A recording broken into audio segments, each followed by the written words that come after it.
La primera sala del Tribunal Constitucional entra en sesión para efectos de la vista conjunta de admisibilidad de las causas roles 2861 y 2863, requerimientos de inaplicabilidad por inconstitucionalidad deducidos por Komatsu Kamin Chile, Arrienda, Sociedad Anónima, respecto al inciso final del artículo 226 de la Ley 20.720. Tiene la palabra la relatora de la causa, abogada Paola Molina.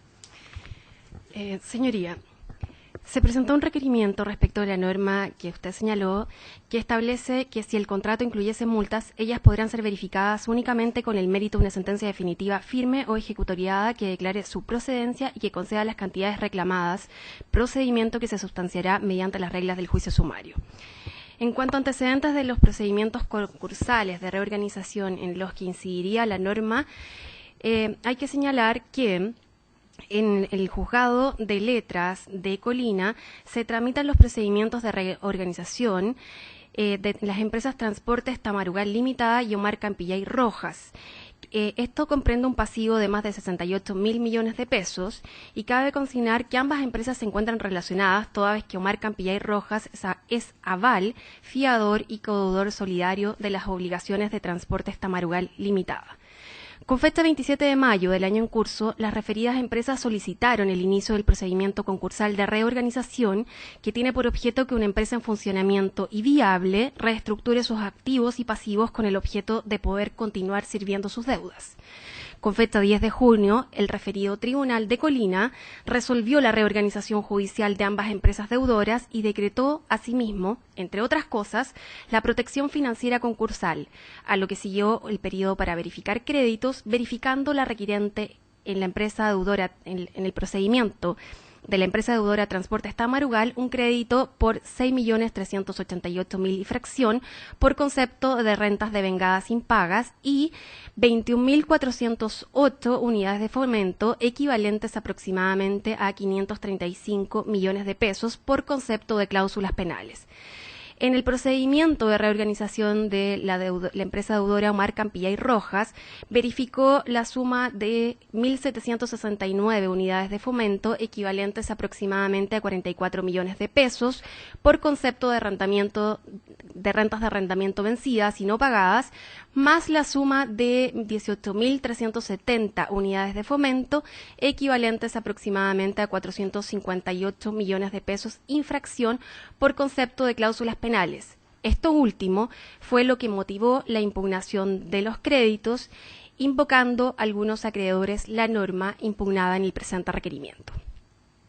Las argumentaciones de las impugnaciones en lo que a este requerimiento se refiere dicen relación con que la verificación debe referirse a sumas que efectivamente se adeuden, no procediendo respecto de las multas, ya que el acreedor no cuenta con un título que justifique su cobro, no pudiendo ser declaradas ni determinadas en forma unilateral por él, invocándose además en algunos casos la norma impugnada en este requerimiento. En cuanto al requerimiento mismo, hay que señalar que el acreedor requirió de este tribunal la declaración de inaplicabilidad de la disposición antedicha, en el entendido que esta norma resultaría decisiva en la resolución del asunto que se encontraba, al momento de presentarse el requerimiento, en fase de determinación del pasivo.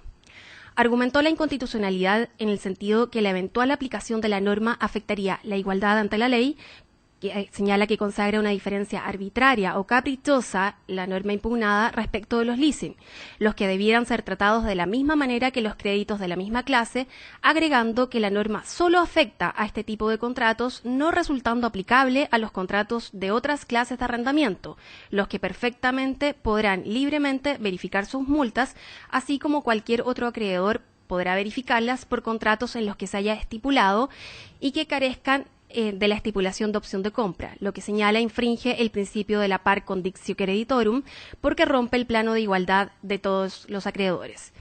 Asimismo, estimó que se afecta el derecho de propiedad, amparado en el numeral 24 del artículo 19 de la Constitución Política, en razón de que el contrato establece el derecho a poner término ipso facto a este en caso de incumplimiento por parte de la arrendataria y de exigir el valor de los periodos de las rentas vencidas e impagas y el pago de una suma que en este caso las partes han acordado en un porcentaje del precio de él o los equipos objeto del contrato. con lo que el precepto legal impugnado importa, señala, una privación de atributos o facultades esenciales de su propiedad sobre cosas incorporales consistentes en derechos personales emanados de contratos de leasing, cuál es el poder ejercer sus derechos como titulares de créditos exigibles contra las empresas deudoras en los procedimientos concursales, privándolo de la posibilidad o facultad de cobrar o verificar sus multas generadas en contratos de leasing o arrendamiento con opción de compra, sin mediar expropiación previa, lo que además afecta el derecho en su esencia. La primera sala de esta magistratura admitió tramitación los requerimientos y confirió traslado acerca de su admisibilidad, el que fue evacuado solicitándose por todos la inadmisibilidad de los requerimientos en los siguientes términos. Inversiones Kaufman Limitada, Kaufman Sociedad Vehículos Motorizados y la Estrella Leasing Limitada solicitaron la inadmisibilidad de los requerimientos fundándose en las causales de los números, del requerimiento rol número 2861 referido a Transportes Tamarugal, invocando las causales de los numerales 5 y 6 del artículo 84 de la Ley Orgánica. La causal del numeral 5 lo argumenta en el sentido de que la disposición impugnada no ha de tener aplicación en la resolución del asunto al no ser aplicable a los procedimientos de reorganización. La causal del número 6 de falta de fundamento señala que procede porque no existe afectación constitucional del numeral segundo del artículo 19 de la Constitución y agrega que para exigir el pago de la multa se requiere demandar judicialmente el término del contrato de leasing y además verificar condicionalmente. La sentencia será la condición. En tanto no lo haga, solo es titular el acreedor de una mera expectativa, no existiendo por ello vulneración de los numerales 24 y 26 del artículo 19 de la Carta Fundamental. Por su parte, la deudora Transportes Tamarugal Limitada solicitó también la inadmisibilidad, fundándose en las mismas causales, números quinto y sexto del artículo 84. En primer término, sostiene que el requerimiento no se encuentra razonablemente fundado. Como fundamento de esta causal indica que no plantea el requerimiento una cuestión de constitucionalidad concreta, sino que lo planteado es abstracto en términos de producir efectos aplicables a todos los acreedores de leasing. En segundo término, sostiene que se plantea una cuestión de mera legalidad y lo funda en que el requerimiento no plantea un problema de constitucionalidad, sino que uno de interpretación de ley, que es si resulta aplicable o no en la disposición impugnada tratándose de un procedimiento de reorganización. Esta cuestión, señala, el juez la deberá resolver aplicando otras disposiciones de la ley número 20.720, como por ejemplo el artículo 249 que contempla la verificación condicional de créditos. Por otra parte, sostiene que aquí incurre la causal del numeral 5, concurre y que la disposición no sería decisiva, y para fundarlo sostiene que el juez deberá determinar antes si las multas proceden o no. Al haberse puesto término unilateralmente a los contratos en el periodo de protección financiera, con lo que la norma preeminente es el artículo 57, letra C, de la Ley de Insolvencia y Reemprendimiento. Señala que la norma impugnada no es aplicable a los procedimientos de reorganización y que existen otras herramientas a disposición de él, como la posibilidad de apelar de la resolución que acoge la objeción de créditos, como ocurriría en este caso, en que ya se dictó sentencia en las impugnaciones. En segundo término, la de verificar condicionalmente su crédito a la espera de que el tribunal se pronuncie sobre la procedencia de las multas, la posibilidad de verificar crédito en el procedimiento de liquidación y la posibilidad de verificar crédito extraordinariamente de conformidad con el artículo 251 de la Ley de Insolvencia. Por su parte, en el rol número 2863, relativo al procedimiento de reorganización de Omar Campillay Rojas, evacuó el traslado de admisibilidad del veedor, don Enrique Ortiz D'Amico, solicitando la inadmisibilidad fundándose en la causal del numeral 5 del artículo 84 y sostiene que la norma no es aplicable al procedimiento de reorganización y solo resulta aplicable al procedimiento de liquidación. Sostiene esto y se funda en que el juez puede arribar a idéntica conclusión argumentando en base a otras normas legales en orden a que la aplicación de la multa no opera ipso facto, sino que debe ser constatada mediante sentencia judicial firme o ejecutoriada conforme lo ha reconocido la doctrina y la jurisprudencia. Por su parte, la deudora Omar Campillay Rojas, representada por los abogados Cristian Gandarillas y Gabriel del Río Toro, alegaron las causales de inadmisibilidad de los numerales 5 y 6 en idénticos términos a lo ya señalado respecto del rol número 2861, lo que no voy a repetir por tema de economía procedimental. Hay que señalar además que en el rol número 2861 adhirieron al requerimiento de Transportes Tamarugal las empresas de leasing de Leit Landen Chile, Sociedad Anónima, e Incofin Leasing, Sociedad Anónima, también impugnadas en el referido procedimiento concursal, y señalaron las mismas argumentaciones del requerimiento y básicamente que se fundamentan en que es totalmente imposible en la realidad nacional que la ley exija tramitar y agotar completamente cualquier procedimiento sumario, obteniendo sentencia firme o ejecutoriada en 8 o 30 días, a lo que se suma que durante el plazo de 30 días contado desde la notificación de la resolución de reorganización no pueden iniciarse juicios ejecutivos o ejecuciones de cualquier clase ni restituciones en juicios de arriendo. La Superintendencia también hizo una presentación, la Superintendencia de Insolvencia y Reemprendimiento hizo un téngase presente relativo a la interpretación administrativa que ha realizado dicho servicio relativa a la aplicación de la norma impugnada en el presente requerimiento, que en síntesis se pueden resumir en que la norma es únicamente aplicable en el contexto del procedimiento concursal de liquidación, y ello no solo por su ubicación en la ley, sino que por el uso de vocablos atingentes a dicho procedimiento concursal. Señala además que la norma del artículo 226 vino a aclarar un punto que se había producido con la anterior ley de quiebras, estableciendo un procedimiento especial que es el juicio sumario para el establecimiento de las multas, lo que en modo alguno viene a alterar las reglas generales que requieren de la constitución en mora por parte del acreedor por vía judicial. En suma, sostiene que los recursos no resultan admisibles por no tratarse de un procedimiento concursal que pudiese tener aplicación en el marco de un procedimiento concursal de reorganización. Con fecha 5 de agosto, la Sala decidió fijar audiencia para oír alegatos sobre la admisibilidad para el día de hoy, y el Tribunal de la Gestión Pendiente en el intertanto procedió a llevar efecto la audiencia de fallo con fecha 6 de agosto pasado en el rol 1339, que corresponde a la 2861 de este tribunal, Transportes Tamarugal Limitada, y dictó sentencia por escrito con fecha 10 de agosto recién pasado, acogiendo el referido tribunal las impugnaciones formuladas en contra de la verificación de Komatsu, estableciendo la sentenciadora que tanto la terminación del contrato de leasing como la procedencia de las multas debe ser establecida por un tribunal, siendo la sentencia el título necesario para poder verificar el crédito, desestimando las impugnaciones referidas a la norma del artículo 226 por estimar que no procede su aplicación tratándose de un procedimiento de reorganización. El día de ayer, además, se verificó la audiencia de fallo en el procedimiento de reorganización de Omar Campillay, encontrándose pendiente la dictación de la referida sentencia. Finalmente, tengo que señalar que se presentaron diversos informes en derecho, tanto por la parte requirente como por las partes de la deudora. La requirente presentó informe en derecho del exministro de este tribunal, don Enrique Navarro Beltrán, y además del abogado Rafael Gómez Balmaceda. Por su parte, la empresa deudora presentó informes en derecho de los abogados Cristian Palacio, Francisco Zúñiga y Juan Esteban Puga.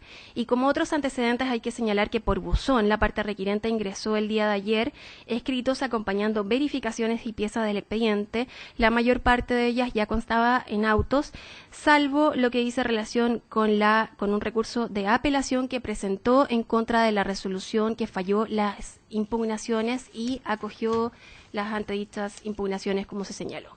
Eso es todo, señoría. Muchas gracias.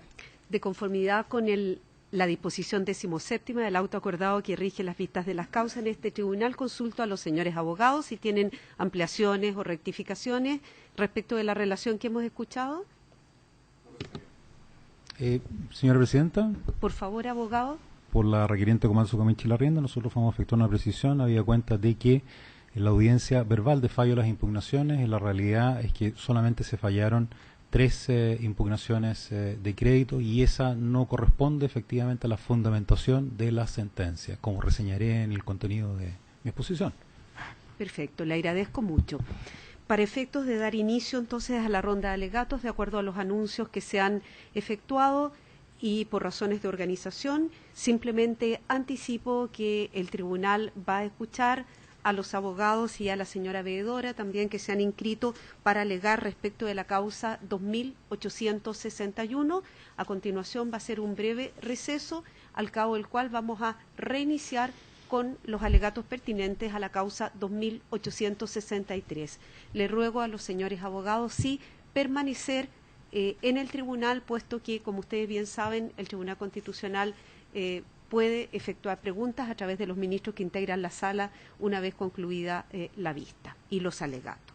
Dicho eso, entonces, y recordándole a los abogados que el objetivo de esta audiencia es que la sala decida la admisibilidad del requerimiento formulado en el rol 2861, le damos la palabra en primer lugar para que pueda dar a conocer su alegato al abogado don Claudio Wortsman Cánovas, que representa a la parte requirente Komatsu Camin Chile, Arrienda, Sociedad Anónima, por 15 minutos.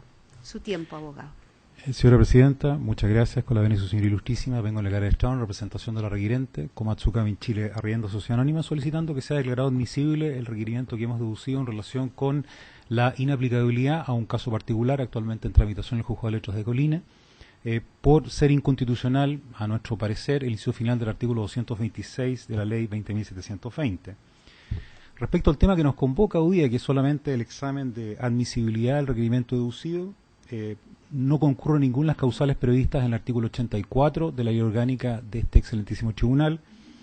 No concurre la causal prevista en el número primero del artículo 84 porque el requerimiento ha sido formulado por una persona legítima, una persona jurídica que está legitimada, que tiene la calidad de parte en el referido procedimiento de organización concursal, conforme da cuenta el certificado ya acompañado al momento de deducir el requerimiento, las distintas piezas procesales acompañadas al expediente. Tampoco, sus señorías excelentísimas, concurre la causal prevista en el numeral segundo del artículo 84, porque la cuestión se ha promovido respecto de un precepto legal que haya sido declarado conforme a la Constitución por el Tribunal Constitucional. No hubo ningún control preventivo de este precepto legal específico, ni tampoco existe ningún requerimiento previo en el cual se haya planteado la inaplicabilidad del inciso final del artículo 226 de la Ley 20.720. De hecho, hoy día esta sala está llena porque es la primera vez que se cuestiona la constitucionalidad de algún precepto de la Ley 20.720. Tampoco concurre la causal prevista en el numeral tercero del artículo 84 de la Ley Orgánica, porque sí existe actualmente una gestión pendiente que está en tramitación consistente en el fallo de impugnaciones de créditos promovidas en contra de la requirente en este procedimiento de organización concursal y que aún no ha terminado en virtud de sentencia firme y ejecutoriada. Esta sentencia está apelada y a ello nos referiremos en detalle más adelante. Tampoco concurre la causal prevista en el numeral cuarto del artículo 84, porque la acción constitucional se ha promovido respecto de un precepto que sí tiene rango legal y que consiste en el inciso final de este artículo 226 de la 20.720.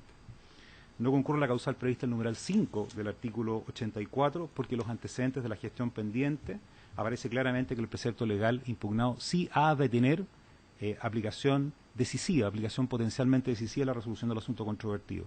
Y por último, tampoco concurre la causal prevista en el numeral sexto del artículo 84, porque el requerimiento sí tiene fundamentos plausibles referidos a una contradicción del precepto legal impugnado con tres garantías constitucionales cuya aplicación, en el caso sublite, importa un perjuicio concreto para la requirente. Me referiré en detalle, sus señorías excelentísimas, a tres circunstancias del artículo 84, habida cuenta de los escritos presentados con anterioridad. Primero, respecto a la gestión judicial pendiente. Existe actualmente una gestión judicial pendiente en el Juzgado de Letras de Colina referido al fallo de las impugnaciones de créditos que se dedujeron en contra de Komatsu Camin Chile Arrienda. Nosotros verificamos créditos el día 19 de junio del año 2015, verificamos facturas impagas de arriendos, verificamos rentas de arrendamientos vencidas y no pagadas relativas a 5 contratos de leasing, y además verificamos multas o cláusulas penales consistentes en penas por las moras en las restituciones materiales pendientes de los equipos y cláusulas penales no imputables a la mora de la restitución de estos equipos que sumaban aproximadamente 18.000 unidades de fomento. Para efectos del artículo 70 de la Ley 20.720, los títulos justificativos de nuestra verificación de créditos fueron los contratos de leasing, 5 contratos de leasing, y las cartas de término que nosotros despachamos el día 11 de mayo del 2015, un mes antes de dictarse la resolución de organización concursal, que los acompañamos con el debido apercibimiento legal del artículo 346, número 3 del Código de Procedimiento Civil, y que no fueron impugnadas por falta de autenticidad ni por falta de integridad por ningún interviniente en el proceso.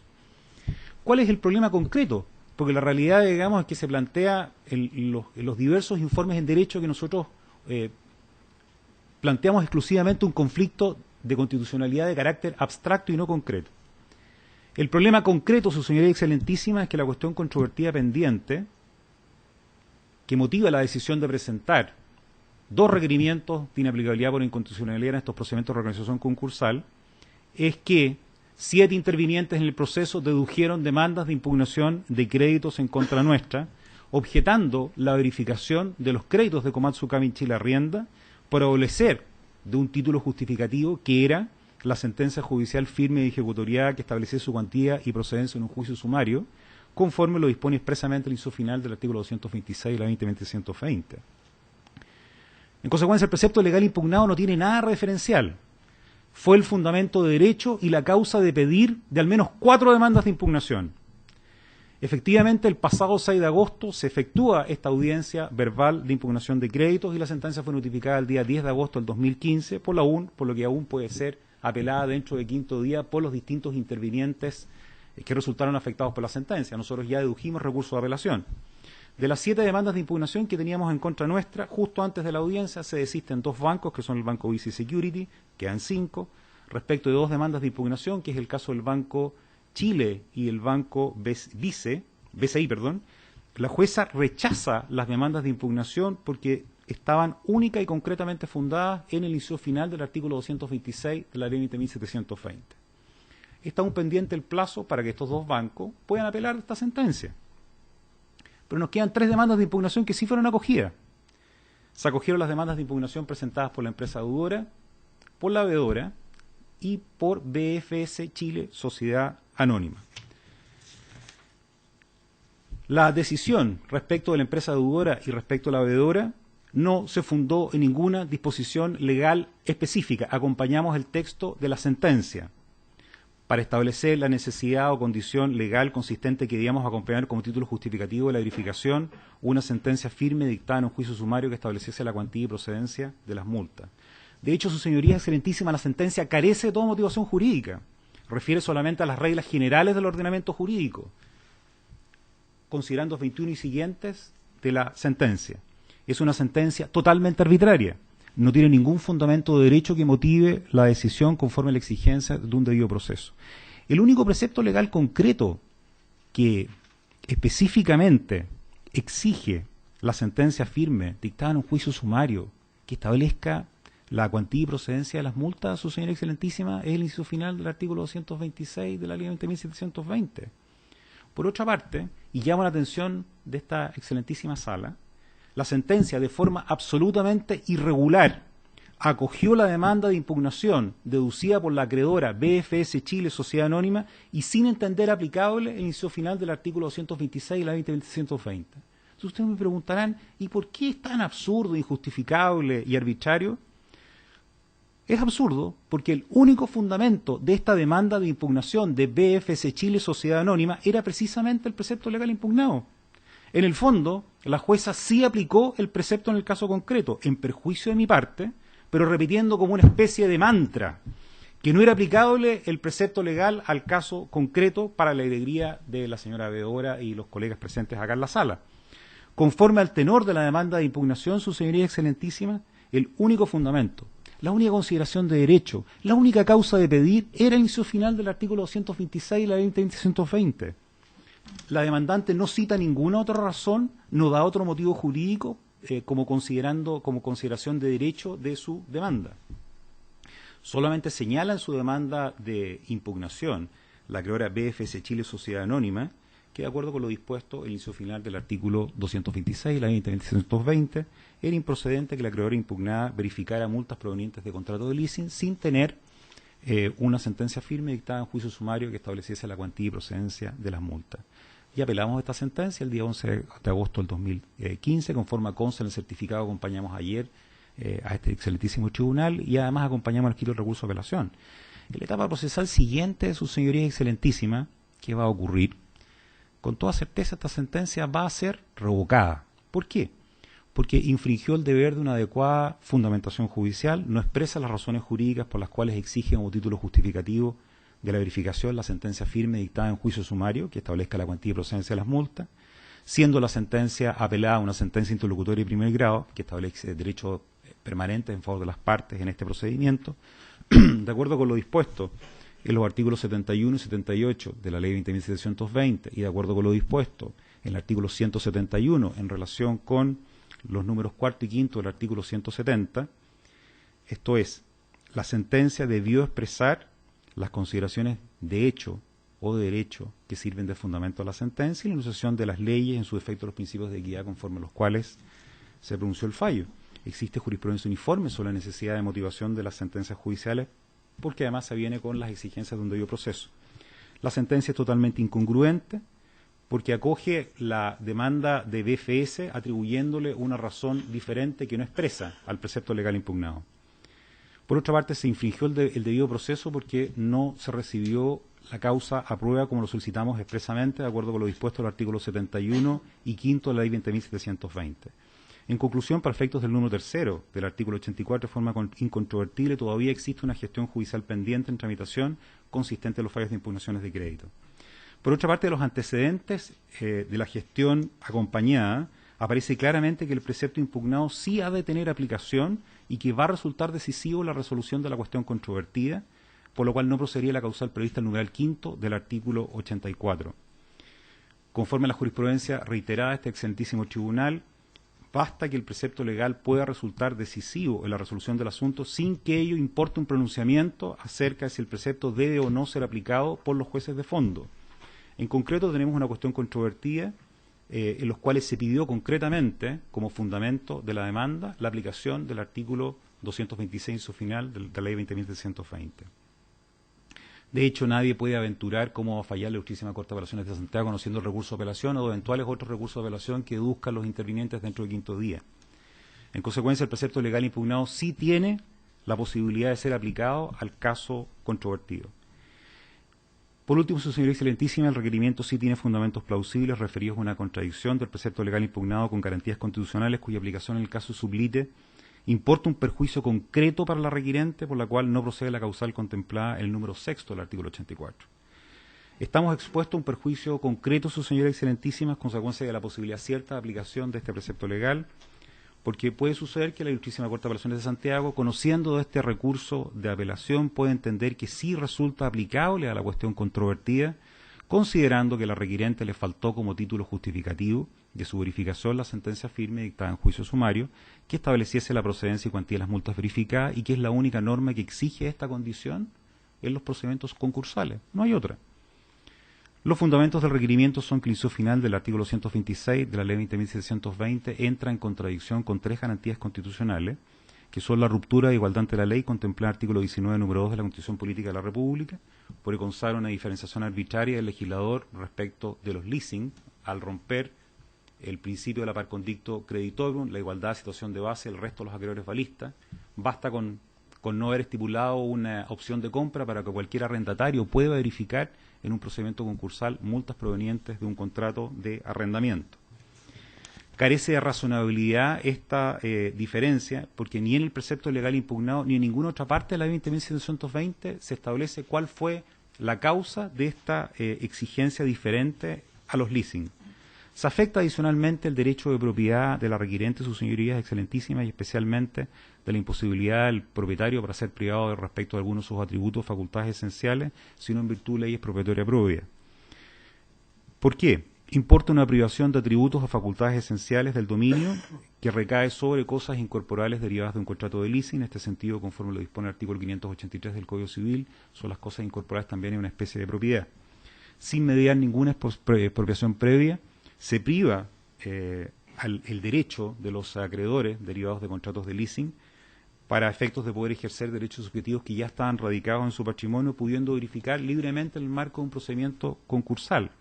En consecuencia, el problema es que modifica un derecho subjetivo pleno que ya estaba radicado en el patrimonio de nuestra parte, que es el derecho a cobrar las multas, transformándolo en un crédito condicional, lo que termina que deja de ser exigible por el solo Ministerio de la Ley, al imponerse para su ejercicio previo el cumplimiento de condiciones, tal como lo señala en su informe en Derecho don Rafael Gómez Balmaceda.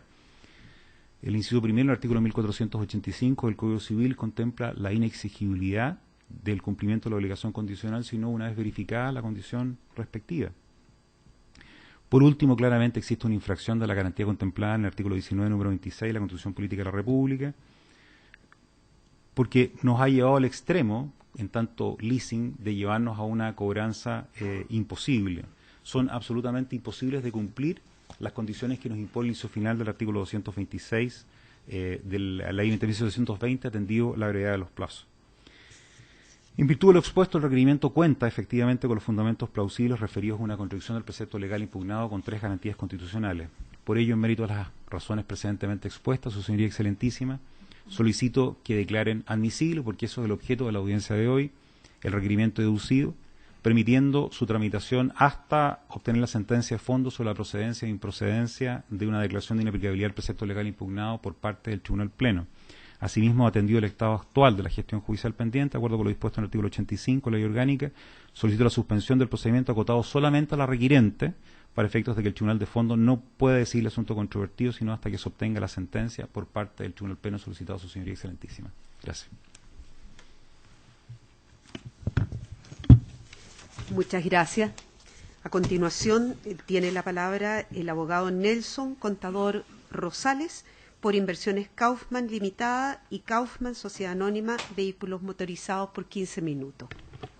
Con su venia, señora Presidenta y Vuestra Excelencia, alego en representación de Inversiones Kaufman Limitada y Kaufman Sociedad Anónima, y solicito que, de conformidad a lo previsto en el artículo 84, número 5 de la Ley 17.997, se declare total y absolutamente inadmisible el recurso deducido por la requiriente Komatsu sobre la supuesta inaplicabilidad del inciso final del artículo 226 de la Ley 2720 sobre insolvencia y reemprendimiento, que entró en vigencia el día 9 de octubre del año 2014. Todo ello porque esta norma se aplica única y exclusivamente a los procedimientos de liquidación o quiebra y no a los procedimientos de reorganización. Para entender bien esta diferencia de los procedimientos, yo creo que es indispensable por lo menos detenernos un minuto para conocer la génesis de la reforma de la antigua ley de quiebra contenida en el libro cuarto del Código de Comercio y los cambios que durante los últimos 30 años ha sufrido esta ley. Recordemos que la crisis económica imperante del país en los años 80 fue extraordinariamente dura y provocó cambios sustanciales en la legislación concursal de la época. Me refiero a la ley 4558, que estaba vigente hasta el año 81.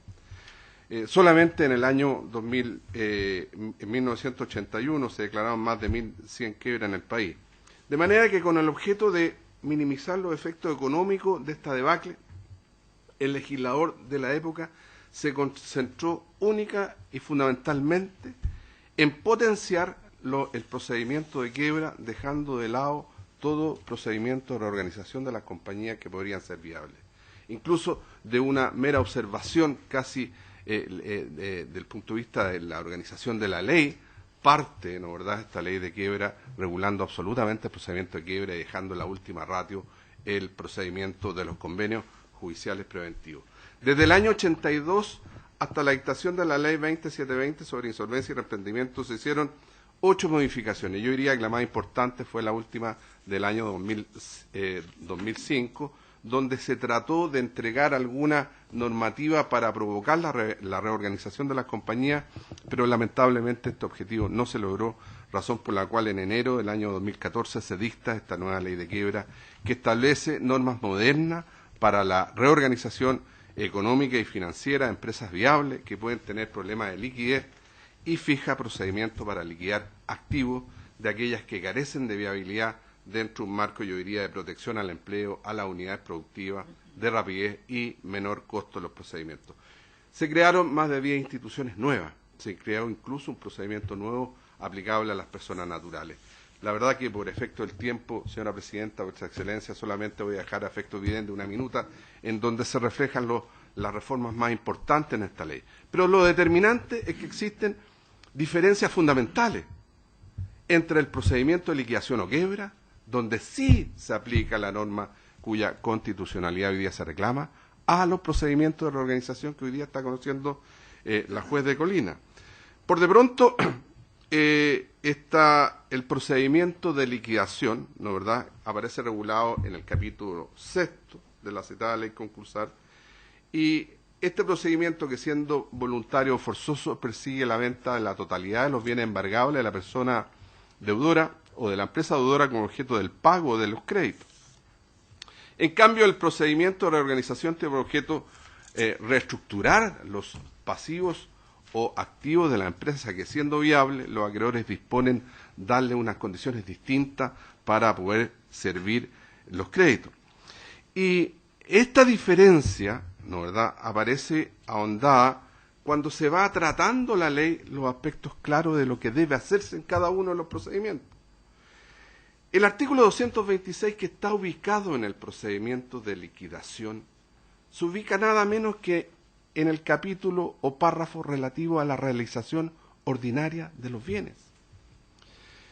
Y en este capítulo se le ordena, ¿no verdad?, al liquidador o síndico de la época proceder a incautar los bienes que están en leasing.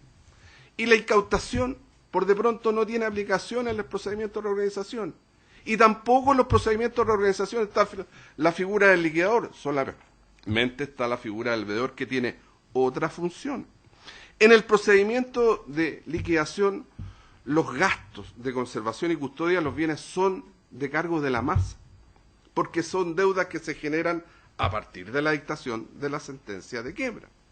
En cambio, en el procedimiento de reorganización, las deudas las soporta la propia empresa deudora, porque no existe masa de acreedores, porque no se ha dictado una sentencia de liquidación. Luego, también en el procedimiento de liquidación se tiene que regular los efectos del contrato, en este caso del contrato de leasing, señalando que el contrato no termina por efecto de la liquidación o quiebra de la empresa. Y esta norma no solamente es aplicable a los contratos de leasing, se repite respecto de la compraventa de bienes muebles en algunas circunstancias, respecto al mandato, que lo dice por lo demás el Código Civil, que no aspira por la insolvencia o quiebra, ¿no verdad?, y que va a subsistir en algunas circunstancias en términos especiales, del contrato de seguro, que va a subsistir en términos especiales. Esto porque el legislador ha querido, ¿no verdad?, privilegiar la mantención de la unidad productiva dentro de los procedimientos de liquidación. Seguidamente se dispone que la Junta tiene que adoptar ciertos criterios. ¿Cuál es? La Junta Constitutiva de Acreedores, junta que no existe en los procedimientos de reorganización. Y la Junta de Acreedores va a tener que ver cómo maximiza, ¿no verdad?, los activos que están en leasing.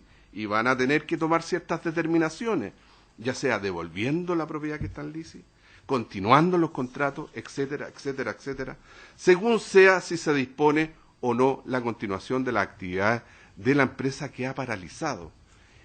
En el procedimiento de reorganización, la empresa no paraliza, sigue adelante sus funciones. Luego, tenemos que hay diferencias fundamentales también en el ámbito de lo que dice relación con la determinación del pasivo. En el procedimiento de reorganización, el pasivo se determina para el solo efecto que los acreedores puedan concurrir y votar en el acuerdo de reorganización. Es decir, para ver si efectivamente su concepto la empresa es viable y puede ser reorganizada sobre determinada fórmula. En cambio, en el procedimiento de liquidación, el acreedor siempre tiene que demandar judicialmente el cobro del crédito, va a alegar si lo tiene la preferencia del caso, ¿no verdad?, a través de lo que se denomina el procedimiento de verificación. Acá, en el procedimiento de liquidación, a diferencia de los otros, estamos frente a créditos ciertos, créditos líquidos, créditos que están determinados y cuya exigibilidad se produjo en términos inmediatos al momento de dictarse la sentencia de liquidación o quiebra, según lo que señala el artículo 136, norma que tiene su lógica en el hecho en que los acreedores no pueden esperar el vencimiento de los créditos para proceder a verificar y reclamar su pago, porque de ser así, el procedimiento de quiebra o liquidación podría culminar antes de la verificación, haciendo nulo absolutamente su posibilidad de pago. Pero en el procedimiento de reorganización, a diferencia, esto no existe. Es una empresa que está en marcha. Y el auditor de la superintendencia, que está registrado en la Superintendencia de Valores, lo que tiene que hacer es certificar cuáles son los créditos que al momento en que la empresa que se acoge al procedimiento de reorganización están vigentes. Y ahí establece un procedimiento distinto la ley para determinar quiénes tienen derecho a concurrir y votar. ¿Y qué va a pasar en los contratos de leasing? Ya señalamos que la ley expresamente en los procedimientos de liquidación o quiebra los regula y establece la forma en que es lo que tiene que hacerse. Porque la empresa paró, porque la empresa no, ¿verdad?, está en liquidación. En cambio, los contratos de leasing en las empresas de reorganización siguen exactamente igual. El acreedor, a diferencia de lo que ha sostenido mi distinguido contradictor, tiene todos los derechos para que ejercer conforme a la ley del contrato, a lo que establece el artículo 1545 del Código Civil, ejercer absolutamente todas las facultades que el contrato le confiere. Puede demandar el incumplimiento, puede pedir la restitución, etcétera.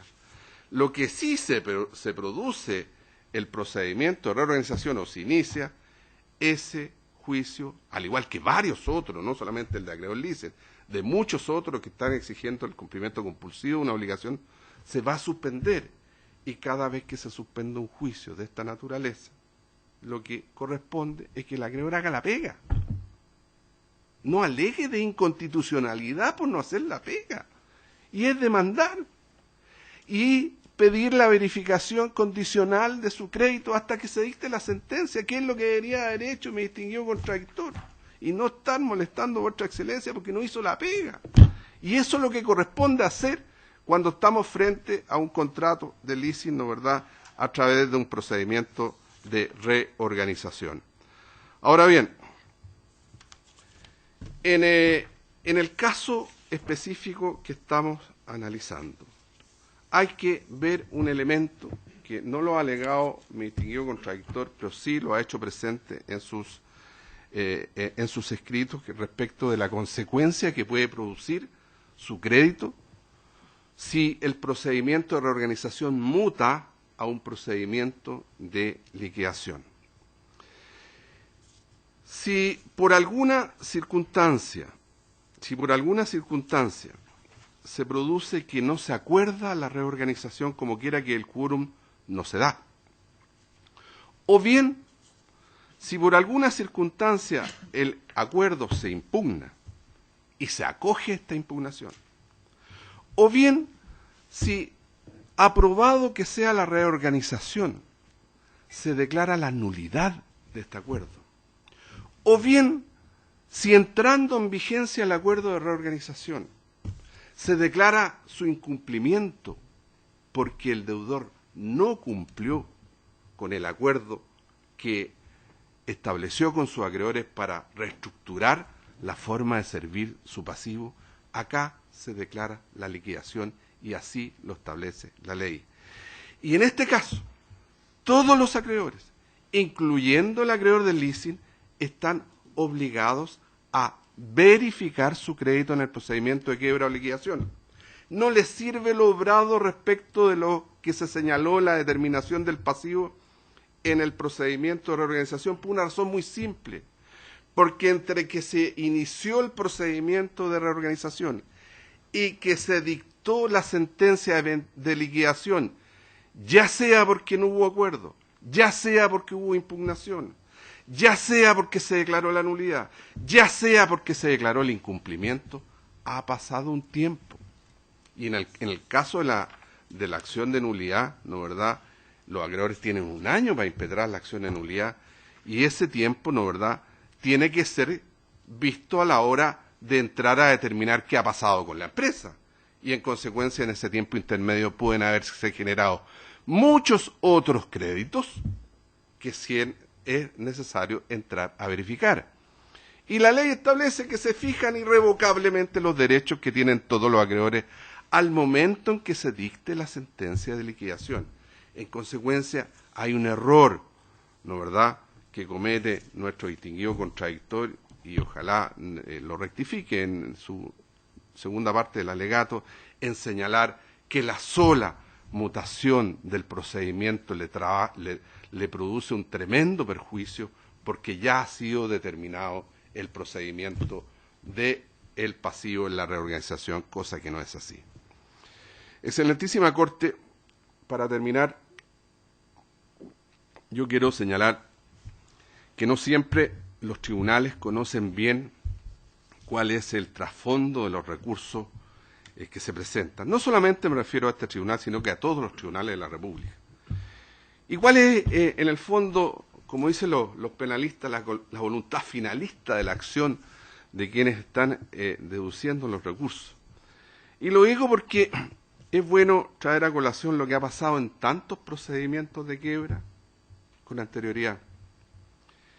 Y, por ejemplo, podemos señalar que a solicitud de Komatsu, el 18 de marzo del año 2011, el Juzgado de Letras de Iquique declara la quiebra de Marinen, Zona Franca, Sociedad Anónima.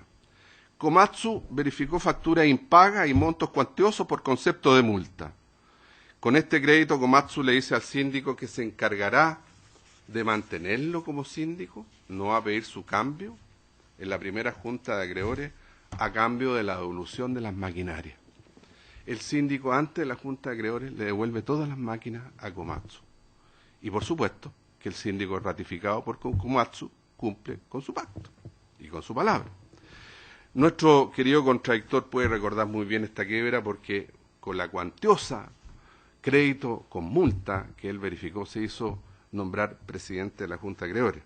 Estos abusos no se van a repetir con la nueva ley de insolvencia y reemprendimiento, porque sí vulneran principios constitucionales básicos como la igualdad ante la ley y el derecho de propiedad, y vulneran también el principio de la par condictio creditorum, o principio de igualdad que debe existir en el tratamiento de los créditos en cualquier procedimiento concursal, que se expresa en el hecho en que los acreedores se incorporan al concurso bajo la expresión pari passu. Esta es una expresión en latín que significa igual paso, es decir, en igualdad de condiciones, al mismo nivel, con igual fuerza o en forma equitativa.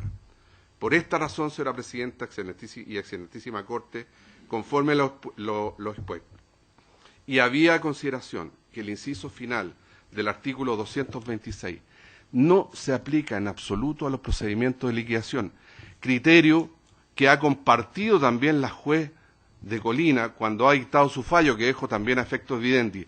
En 10 considerando, claramente la juez dice, miren señores, no quiero ver aplicación alguna de este precepto porque única y exclusivamente corresponde a un procedimiento de liquidación. Por esas razones, excelentísimo tribunal, esta parte solicita que se declare inadmisible en todas sus partes y de plano este recurso de inaplicabilidad. Gracias, señora Presidenta, y dejo a efecto evidente mi minuta. Muchas gracias a usted. Tiene la palabra a continuación por la Estrella Leasing Limitada el abogado Luis Castañeda Catalán por 15 minutos. Gracias, señora Presidenta. Con la del excelentísimo tribunal a la contratación de la Estrella Leasing solicitando sellar inadmisible el requerimiento de inconstitucionalidad presentado por Komatsu Cummins Arrienda Chile S.A. El excelentísimo tribunal, mi parte, ha fundado su solicitud de inadmisibilidad en lo señalado en los numerales 5º y 6º del artículo 84 de la Ley Orgánica Constitucional de este tribunal. Respecto de la causal del número 5 y en aras de la economía procesal de este tribunal, simplemente me voy a remitir a todos los argumentos planteados por el profesor contador en su alegato anterior y reiterar simplemente que efectivamente por sus características, su inicio y lo más importante, sus efectos, el procedimiento concursal de reorganización es absolutamente diverso al procedimiento concursal de liquidación y en consecuencia no es procedente pretender aplicar las normas de uno en otro porque implicaría no solamente afectar el espíritu de la ley, sino que la historia fidedigna de la ley establecida tanto en la discusión parlamentaria como en los antecedentes legislativos del libro 4 del Código de Comercio y de la ley 18.175. En consecuencia, el sentido del tribunal respecto de la causal del número 5, esta parte solicita ser inadmisible toda vez que la norma no es aplicable, y me remito a la totalidad de los fundamentos expresados por el señor contador en el alegato anterior. Por lo tanto, excelentísimo tribunal, solamente me voy a referir a la causal de inadmisibilidad también alegada por esta parte, contenida en el número 6 del artículo 84, esto es que, en definitiva, entendemos que el requerimiento de inaplicabilidad carece absolutamente de fundamentos. En efecto, se ha planteado por el recurrente que se afectarían al menos 3 garantías constitucionales, el numeral 2, 24 y 26 del artículo 19. Y ello, excelentísimo tribunal, no es así. Y partamos por el primer punto. No hay en la especie una desigualdad, no hay en definitiva un trato discriminatorio en la norma aplicable a las empresas de leasing y en el evento que esta norma fuese aplicable al procedimiento de la organización. ¿Y por qué?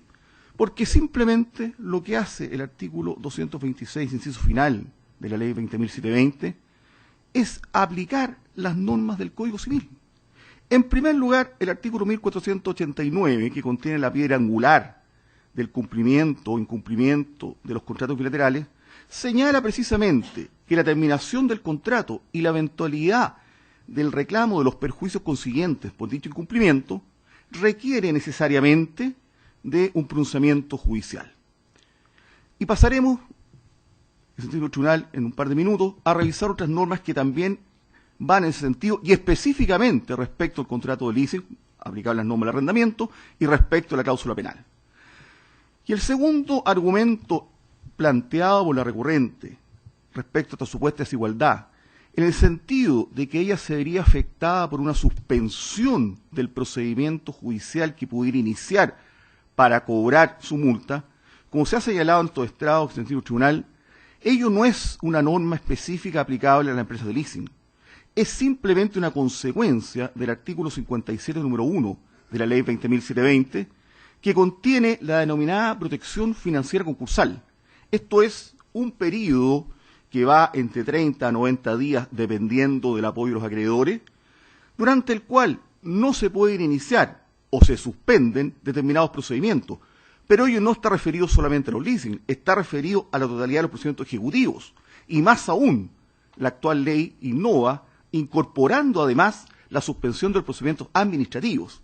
En consecuencia, malamente, excelentísimo tribunal, podríamos concebir aquí una desigualdad respecto a una norma de aplicación general para todos y cada uno de los acreedores en la medida que estén en una situación contractual como la descrita. Ahora bien, he señalado, excelentísimo tribunal, que efectivamente el inciso final del artículo 226 de la ley 20.720, al exigir un pronunciamiento judicial que declare la procedencia de los perjuicios alegados, en este caso, por Komatsu, no está innovando, no es una norma desconocida en nuestro tratamiento jurídico. Baste simplemente, a modo de ejemplo, excelentísimo tribunal, citar el artículo 1879 del Código Civil, el artículo 1932 del mismo texto legal, y el artículo 3 de la ley 18.101 que regula los procedimientos de arrendamiento. Recordemos, excelentísimo tribunal, que el leasing no tiene una regulación propia, se aplica las normativas de procedimiento y el contrato de arrendamiento. En consecuencia, estas 3 normas, reitero, 1839 y 1932 del Código Civil y artículo 3 de la ley 18.101, exigen perentoriamente la interposición de una demanda de carácter judicial para poder hacer valer los derechos que eventualmente tenga el contratante diligente respecto al contratante incumplidor para poder terminar el contrato y eventualmente poder cobrar los perjuicios. Pero más aún, excelentísimo tribunal, más específicamente, nuestro Código Civil regula la forma en la cual se pueden hacer efectivo el cobro de una cláusula penal, en forma expresa. El artículo 1538 del Código Civil señala que para que sea procedente el cobro de la cláusula penal, deberá constituirse en mora al deudor. Y agrega una frase que es relevante para estos efectos. Haya o no establecido plazo. Para entender el 1538, excelentísimo tribunal, y entender que es la misma norma y la misma lógica que aplica en el 226, debemos ir al 1551 del Código Civil, ¿Qué dice el 1551 del Código Civil? ¿Cómo se constituye en mora al deudor? Y lo dice, que se constituye en mora al deudor cuando no se ha cumplido la obligación dentro de un plazo, salvo que la ley exija requerir al deudor para constituir en mora. Es decir, basta el solo plazo, salvo que la ley exija requerir al deudor para constituirlo en mora. ¿Y qué dice el artículo 1538? Aplicable a la cláusula penal, que necesariamente se constituirá en mora solo cuando haya sido demandado, independiente que haya transcurrido el plazo. En síntesis, excelentísimo tribunal, para que sea eventualmente exigible la cláusula penal, se requiere perentoriamente en la existencia de un pronunciamiento judicial. No basta el tiempo, no basta simplemente el incumplimiento. Se requiere para la cláusula penal la existencia de una resolución judicial que así lo establezca. Y esto, reitero, no lo dice solamente el artículo 226, cuya constitucionalidad hoy día discutimos. Lo dice el artículo 1538 del Código Civil, señoría. En consecuencia, entendemos claramente que el inciso final del artículo 226, cuando exige perentoriamente el pronunciamiento judicial para que con esa sentencia pueda el acreedor ir y presentarse y solicitar el pago de su crédito, no estamos frente a una norma inconstitucional. Mal podríamos estarlo si simplemente estamos haciendo aplicable las normas del Código Civil, y no es una invención, una novedad de la ley concursal, solamente, reitero, aplicación de las normas del derecho común. Y en el mismo sentido, excelentísimo tribunal, para ir terminando, ha señalado la señora relatora que se acompañó un téngase presente de la Superintendencia de Insolvencia y Reemprendimiento. Y la Superintendencia, en su escrito, concluye que efectivamente es inadmisible el requerimiento de inconstitucionalidad presentado por Komatsu, precisamente por el numeral quinto del artículo 84 de la ley orgánica de este excelentísimo tribunal. ¿En qué sentido? En el sentido, señalado por el profesor Contador y reiterado por esta parte, de que la norma del artículo 226, inciso final, no resulta aplicable a los procedimientos de reorganización.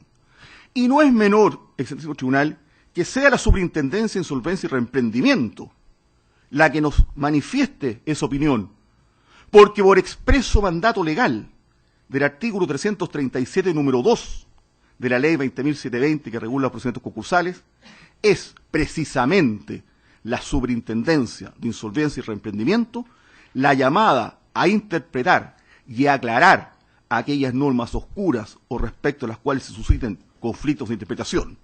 Por lo tanto, si es ese el criterio del órgano rector de esta materia en materia administrativa, entendemos que nuestras alegaciones cuentan con un patrocinio y un respaldo bastante suficiente.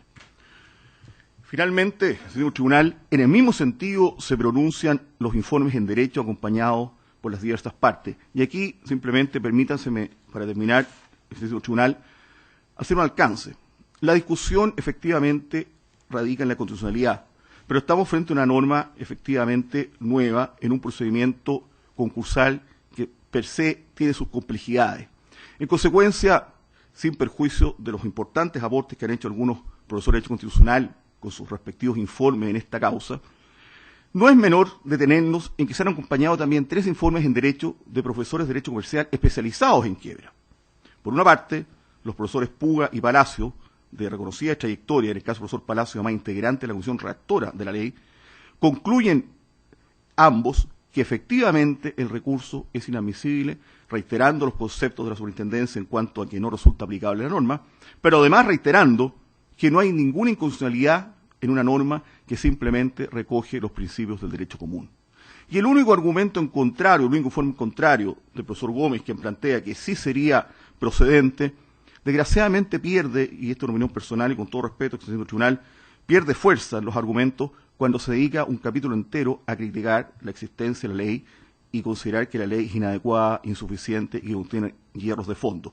Creo que aquí la discusión debemos centrarla en el motivo del requerimiento y no podemos, desgraciadamente, usar este estrado para otros fines, sino lo relativo al artículo y al requerimiento de constitucionalidad planteado por Komatsu. Por lo expuesto, señor tribunal, solicito sea declarado inadmisible el requerimiento planteado por Komatsu por la causal del artículo 84, número 5, la Ley Orgánica Constitucional del Altísimo Tribunal, toda vez que la norma requerida no resulta aplicable a la causa actualmente vigente. Y, en el evento de considerarse aplicable, en todo caso, rechazarlo por carecer absolutamente de fundamento, toda vez que la norma recurrida es simplemente una reproducción de las normas del derecho común. Gracias, señora presidenta. Muchas gracias a usted. Tiene la palabra a continuación por Transportes Tamarugal, el abogado Cristian Gandarilla Serani, por 15 minutos también. Muchas gracias, su señoría excelentísima.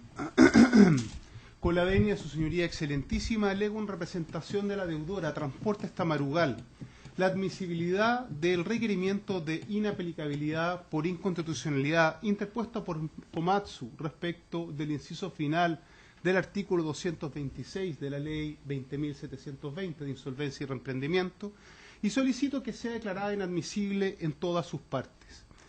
La verdad que mi rol, su señoría excelentísima, en este alegato va a ser poner un poco las cosas dentro del contexto y las graves consecuencias que puede tener lugar una acción como esta.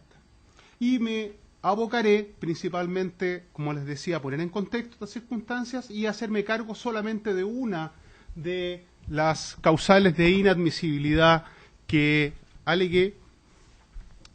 Las otras serán tratadas con ocasión del alegato de don Omar Campillay por mi colega don Gabriel del Río, que se referirá a continuación, por cuanto son unas mismas alegaciones. En primer lugar, su señoría excelentísima, Komatsu verificó en el proceso de reorganización una suma de 3.223 unidades de fomento por rentas vencidas.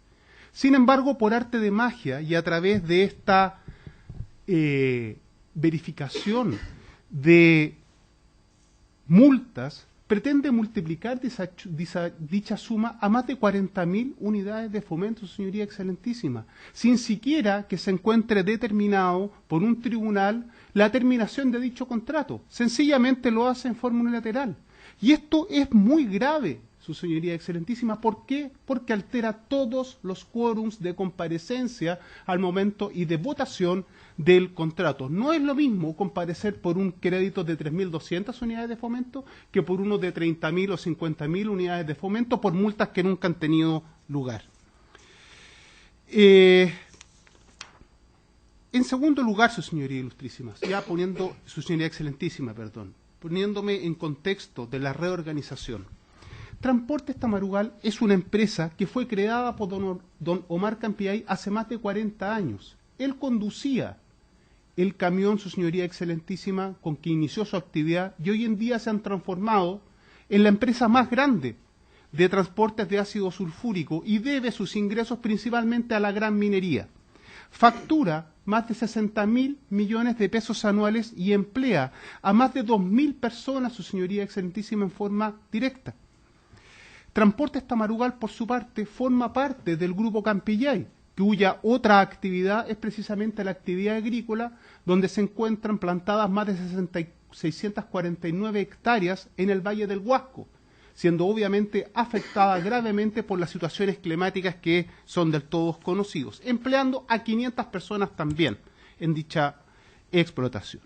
Las deudas del Grupo Campillay, su señoría excelentísima, ascienden a 100.000 millones de pesos en este momento, es decir, prácticamente 140 millones de dólares. Debido a esta estrechez financiera, don Omar Campillay tomó la férrea decisión de salvar las empresas de su grupo y mantener el empleo de dichas personas, al menos en cuanto a hacer sus mejores esfuerzos para ello.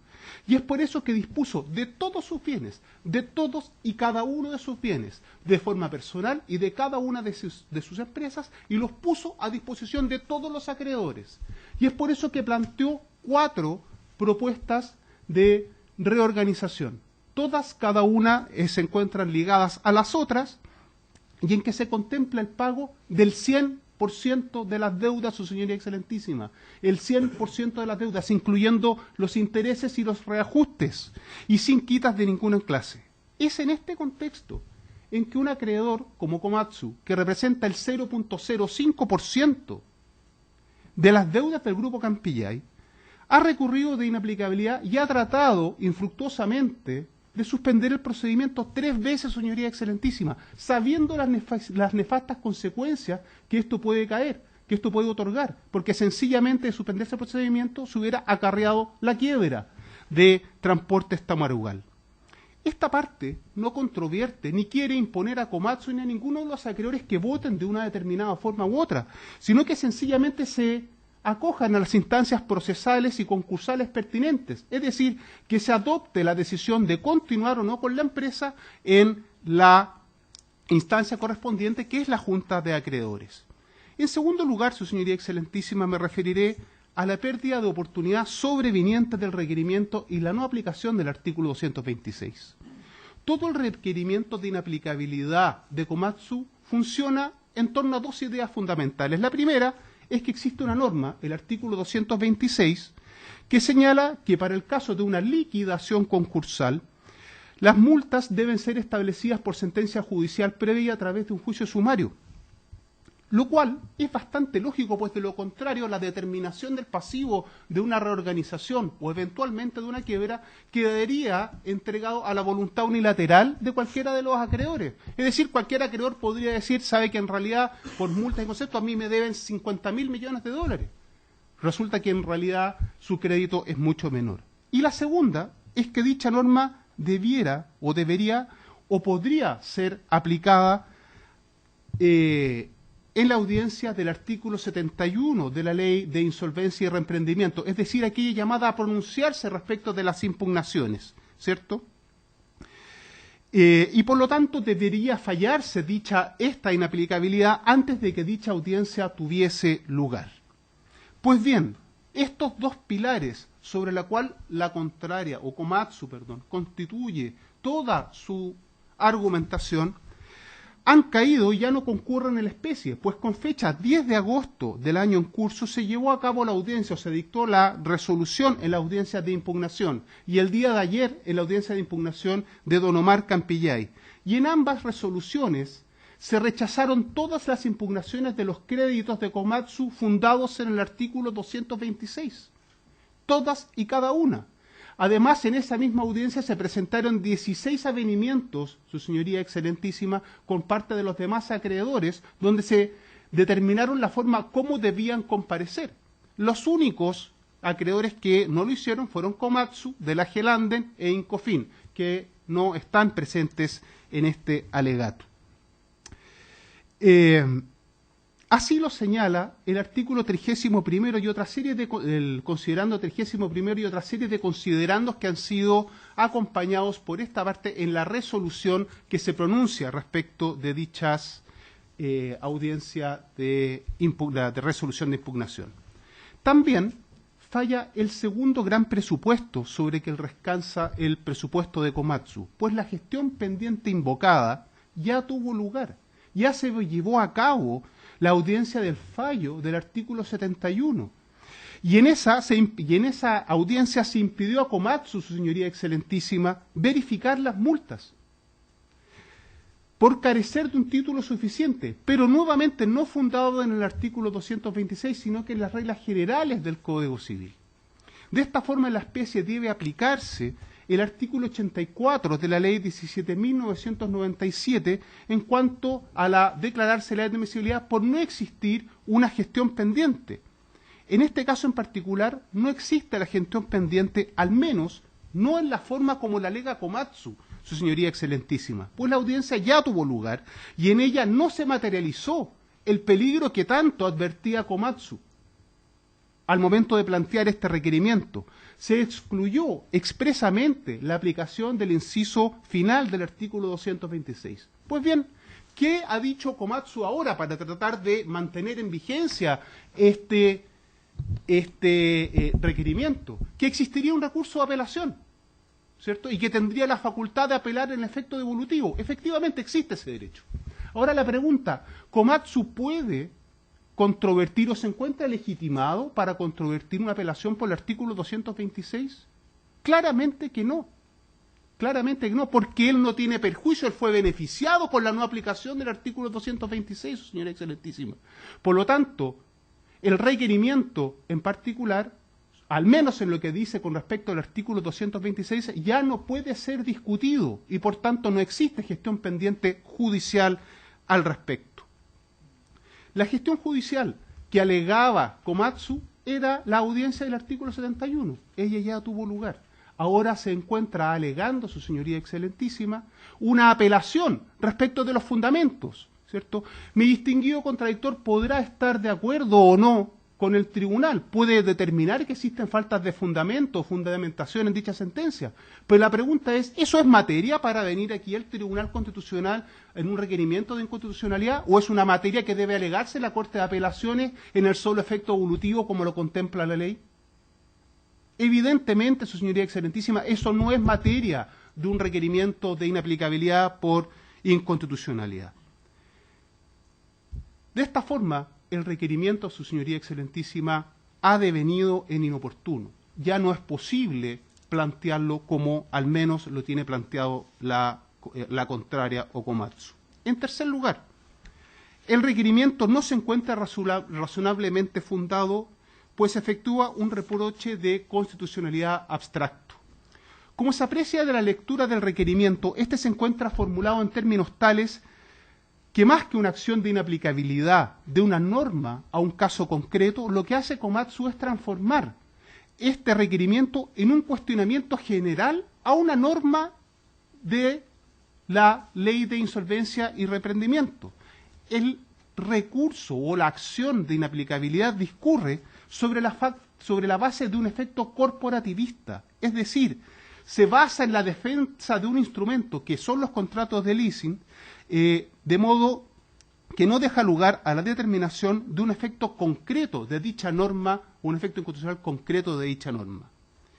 De esta forma, el procedimiento requerimiento de declararse admisible dejaría la puerta abierta para que cualquier acreedor de leasing en este procedimiento bregara por la inaplicabilidad del artículo 226, con lo cual, más que un requerimiento de inaplicabilidad en concreto, ¿cierto?, en realidad se estaría alegando una inaplicabilidad abstracta del artículo 93, número 7 de la Constitución Política de la República y en estricto rigor no del artículo 93, número 6, por cuanto no se circunscribe al caso concreto en forma específica. Sobre este punto en particular resulta bastante importante o bastante decidor el informe en Derecho de don Francisco Zúñiga, del profesor Zúñiga, que señala que, y cito si me permite textualmente, que es necesario que exista un diálogo entre el requerimiento y la gestión pendiente, desde el momento en que resulta necesario que para acoger a tramitación el requerimiento de inaplicabilidad por inconstitucionalidad, la o las normas impugnadas resultan decisivas en la resolución de la gestión pendiente que le da origen. De esta forma, el profesor Zúñiga concluye que tras la lectura de los requerimientos 2861 y 2863 queda de manifiesto que no existe un reproche concreto, sino que un abstracto y doctrinariamente a la norma legal impugnada. Por lo demás, la opinión del profesor Zúñiga se encuentra ampliamente respaldada por la jurisprudencia prácticamente unánime de este excelentísimo tribunal. Finalmente, su señoría excelentísima, ya para concluir, me referiré a la improcedencia de una suspensión del procedimiento.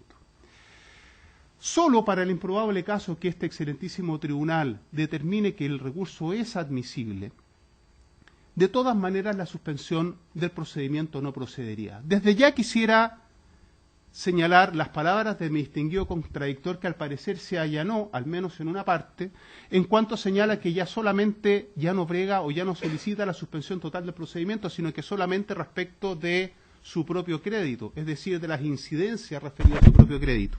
Sin perjuicio de lo anterior, creemos que ni siquiera en ese caso es aplicable y que no procede suspensión alguna. En primer lugar, porque la suspensión del procedimiento de reorganización no está contemplada por el legislador, en la medida que es consciente que cualquier demora producirá un efecto perjudicial, ¿cierto?, acorde con el principio de proporcionalidad, que es peor para todos los acreedores e incluso el deudor. Los únicos casos de suspensión se contempla en el artículo 89 de la ley de insolvencia y reemprendimientos, cuando es impugnado el acuerdo por un acreedor, uno o más acreedores que representen el 30% del pasivo o de su clase respectiva. Y en este caso, Komatsu, su señoría excelentísima, solamente tiene ni siquiera un 1%. Tampoco procede la suspensión de los incidentes, artículo 5 de la Ley de Insolvencia. Tampoco procede la suspensión en las apelaciones, artículo 4.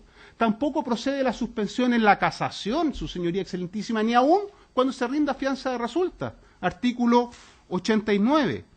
No procede tampoco la suspensión, salvo en el caso señalado anteriormente, respecto de la impugnación. Tampoco es efectivo que caduque el derecho de Komatsu de verificar las multas que alega, pese a que no haya un pronunciamiento respecto de este excelentísimo tribunal. Pues para eso existe la apelación que contempla, ¿cierto?, el artículo 71. Ahora, frente a la pregunta que realiza la contraria, ¿cómo podría verificarse dichas sumas si debe sujetarse previamente un juicio declarativo? Pues bien, al igual que todo otro acreedor. Pongámonos en el caso, su señoría excelentísima, que se cometa un ilícito civil, que de caso una responsabilidad extracontractual la empresa. ¿Cómo va a alegarse ese crédito? Tiene que liquidarse. Y para esos efectos, precisamente, se contempla el artículo 249, que permite la verificación condicional. Esa es la solución que da, la verificación condicional. Resolución que no es única, su señoría excelentísima, sino que además se ha repetido en el tiempo. Este artículo 249 contempla una práctica usada y que permite incluso que se reserven los fondos necesarios hasta que se resuelva la condición, o bien incluso que si da una caución de restitución, se le pueden entregar. Finalmente, su señoría excelentísima, y con esto concluyo, la solicitud de suspensión de Komatsu es absolutamente instrumental y solo ha tenido por objeto obtener una excepción que favorezca a sus intereses en perjuicio de los demás acreedores, afectando la conditio par creditorum. Esto ha desviado los esfuerzos de mi representada, en vez de concluir y sentarse con los demás acreedores para lograr un acuerdo que sea conveniente, de modo de mantener la viabilidad de la empresa, a dirigirse los esfuerzos a combatir las distintas embestidas procesales que ha realizado Komatsu. ¿Cuál es la única forma, su señoría excelentísima, de poner coto a estas conductas oportunistas? Precisamente la condena en costa, y es por eso que expresamente solicito a este excelentísimo tribunal, sé que no es usual, si se puede efectivamente imponer costas a este respecto. Muchas gracias. Gracias. Finalmente, siempre en el contexto de la causa Rol 2861, le ofrezco la palabra a la veedora en este procedimiento de reorganización, señora María Loreto Ried, por 5 minutos. Muchas gracias. Y con la venia de este excelentísimo tribunal, voy a ser muy breve, dado mi rol en estos autos, y en especial hacer presente a esta excelentísima Corte que la ley 20.720 ha instaurado un sistema de reorganización para las empresas bastante novedoso, moderno, con, por supuesto, los problemas que puede tener cualquier ley nueva, sobre todo en su aplicación, pero básicamente soluciona en muchos sentidos problemas que venían del libro cuarto del Código de Comercio, nuestra antigua ley de quiebra. Y en este sentido, su señoría excelentísima, hoy en día los acuerdos de reorganización, tal como lo señalaba tanto el profesor Contador y mi colega Gandarilla, pretenden reorganizar una empresa de tal manera de que, pudiendo liquidarse y simplemente olvidarse del problema, decide poner a disposición de sus acreedores una fórmula de pago de sus acreencias que, en el caso en particular, por lo menos en lo que a Transportes Tamarugal se refiere, asciende a unos 67.000 millones de pesos, involucrados aproximadamente 1.500 trabajadores.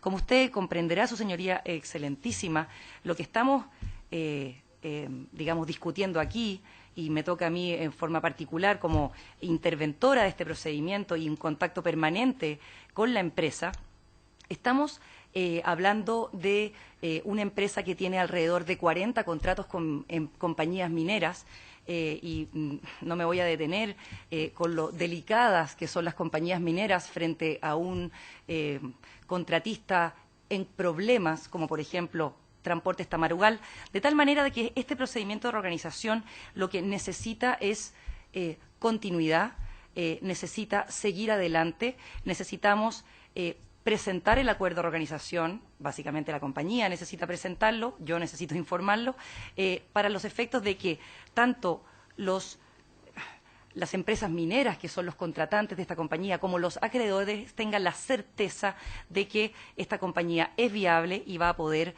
seguir adelante. Es por eso, su señoría excelentísima, y en lo que a mi rol se refiere, que está descrito en el artículo 25, que básicamente es propiciar los acuerdos entre el deudor y sus acreedores, y básicamente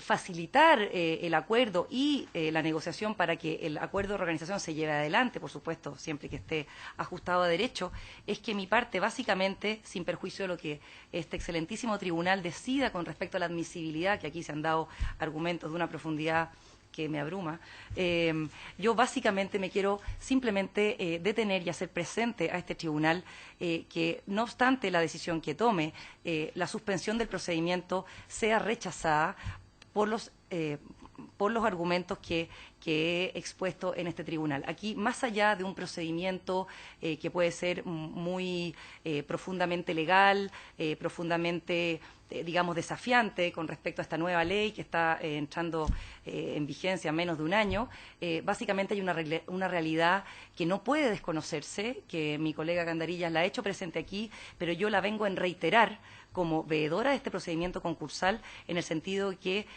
una suspensión del procedimiento hoy en día, dado los delicados equilibrios que esta compañía atraviesa, sería absolutamente fatal y haría irrealizable y quizás, digamos, ilusorio la aprobación de un acuerdo de reorganización. Muchas gracias. Gracias a usted. Tal como había sido anunciado, el tribunal va a entrar en receso por unos 10 minutos, al cabo de los cuales les pido que retornen a esta misma sala.